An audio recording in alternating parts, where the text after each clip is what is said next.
حضرت حسین کے سر کو نیزے پہ چڑھایا گیا، میں تو وہاں نہیں تھا، جو مولوی صاحب وہاں موجود ہوگا اس کو پتہ ہوگا،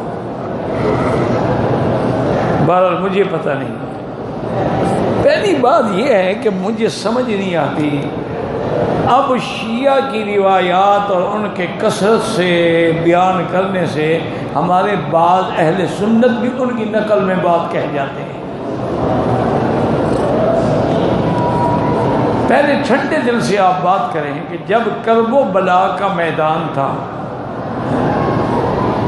ایک طرف یزید کی فوجیں تھیں ابن زیاد کی قیادت میں، اور ایک طرف سیدنا حسین کا مظلوم و مقہور قافلہ تھا جو 72 نفوس مشتمل تھا، جس میں عورتیں اور بچے بھی شامل تھے۔ ٹھنڈے دل سے کعبے میں بیٹھے ہو، اللہ کے گھر میں بیٹھے ہو۔ اب مجھے یہ بتائیں کہ حضرت حسین کی شہادت کے بارے میں جو باتیں ہیں کہ جی شمر نے 3 دفعہ تلوار یوں کھینچی اور 3 دفعہ یوں کھینچی، پھر سر نیزے پہ چڑھایا اور سر سے نیزے پہ قرآن پڑھنا شروع کر دیا، سورۃ یاسین آپ نے پڑھی، یہ روایت آپ کو کس نے کی ہے؟ حضرت حسین کا تو کوئی بچہ ہی نہیں، سارے شہید ہو گئے، صرف زین العابدین ہیں جو بیمار تھے، یا اہل بیت ہے، خواتین ہیں، وہ خیموں میں تھیں۔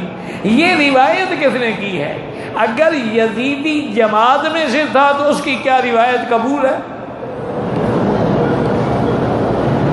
اچھا، اگر وہ یزیدی بھی نہیں تھا، حسینی بھی نہیں تھا، وہ تمہارے آج کل کے رپورٹر کی طرح کیمرہ لے کے کھڑا ہوا تھا کہ میں نیزے کا فوٹو کھینچ لوں، وہ کون تھا؟ یہ تو میرا بھائی بالکل 100%، حتیٰ کہ آپ حیران ہوں گے، محدثین تو اتنے محتاط ہیں، وہ کہتے ہیں کہ اگر کسی روایت میں کوفی راوی آ جائے تو 99% تو اس کو جھوٹا سمجھنا، 1% میں بھی شک رکھنا۔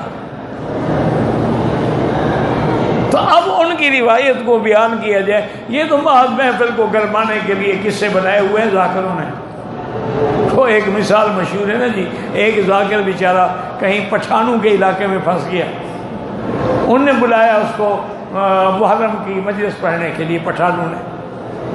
اب اس غریب نے جو اس کو آتا تھا، اس نے بڑے بڑے مرثیے بھی پڑھے، بڑے بڑے مظالم یزید کے بیان کیے، لیکن پٹھان چپ کر کے بیٹھے، روتے ہی نہیں۔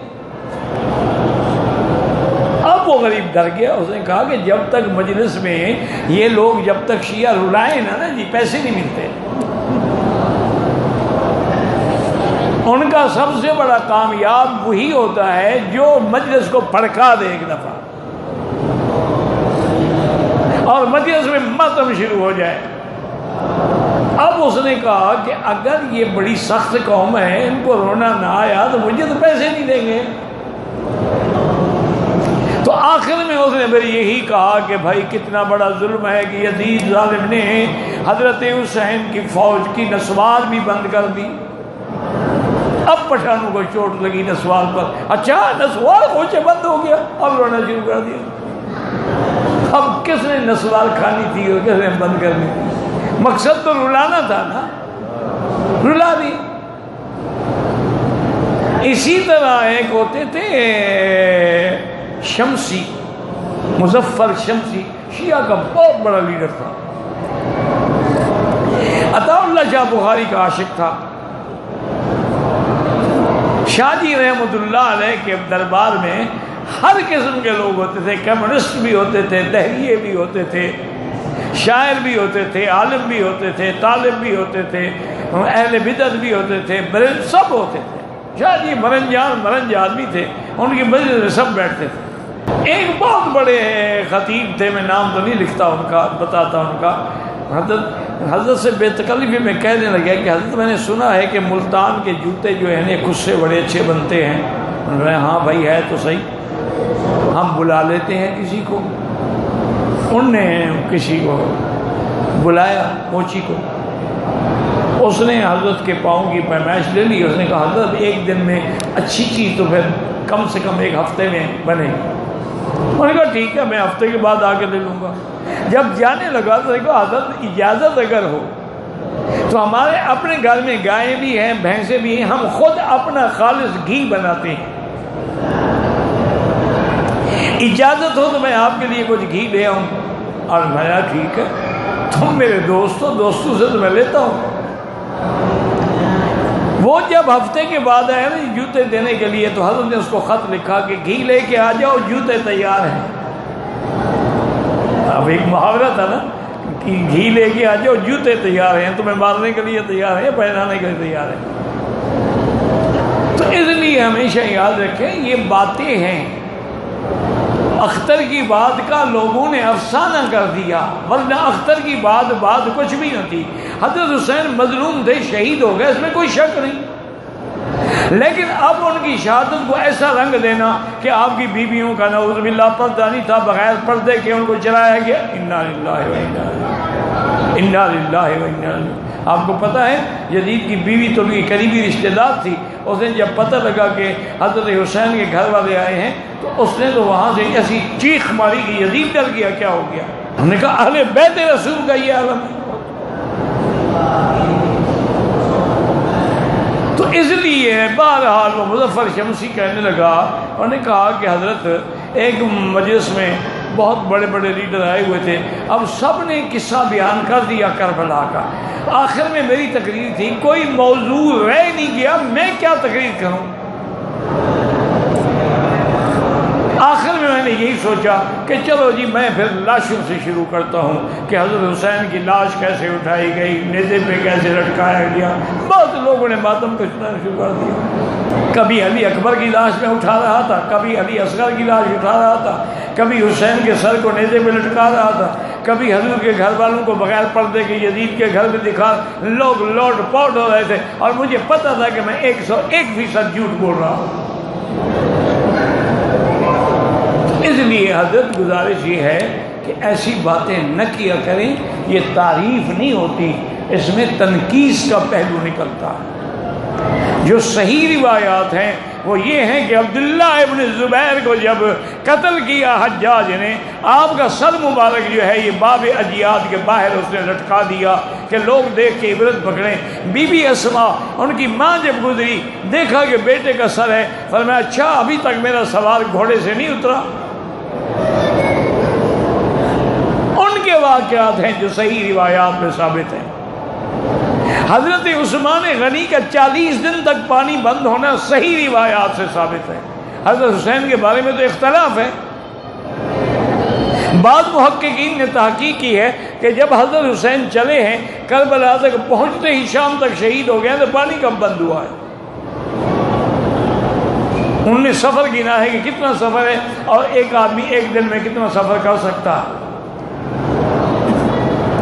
اسی طرح جیسے آپ کے ملک میں کراچی سے لے کر طورخم تک محرم میں گھوڑے نکالے جاتے ہیں، دلدل نکالے جاتے ہیں، حضرت حسین نے تو اونٹوں میں سفر کیا تھا، گھوڑا تو کوئی تھا ہی نہیں۔ یہ کہاں سے لے آئے ہیں دلدل شریف؟ تو اس لیے یہ ڈرامے ہیں، اور انہی کو دیکھ کر لوگ جو ہیں اسلام سے بدظن ہو جاتے ہیں۔ ایک انگریز وائسرائے گورنر پنجاب جو ہے وہ مقرر ہو کے آیا، اچھا اتفاق کی بات ہے کہ وہ 10 محرم کا دن تھا، وہ لاہور اسٹیشن پہ جب اترا تو دیکھا کہ لوگوں نے کالے لباس پہنے ہوئے ہیں اور زنجیریں مار رہے ہیں، مٹیاں سر پہ ڈال رہے ہیں اور سینے پہ تھپڑ مار رہے ہیں، منہ پہ تھپڑ مار رہے ہیں۔ وہ غریب ڈر گیا، اس نے اپنے ADC سے پوچھا کہ کیا ان کو میرا گورنر بننا نامنظور ہے، اس لیے احتجاج کر رہے ہیں؟ اس نے کہا نہیں حضرت، یہ آپ کے گورنر بننے کا مسئلہ نہیں ہے، یہ تو اپنے ہیرو حضرت حسین کا ماتم کر رہے ہیں۔ انہوں نے کہا اچھا کب شہید ہوئے؟ انہوں نے کہا حضرت وہ تو 1200 سال سے بھی زیادہ گزر گئے۔ انہوں نے کہا ان کو آج خبر پہنچی ہے،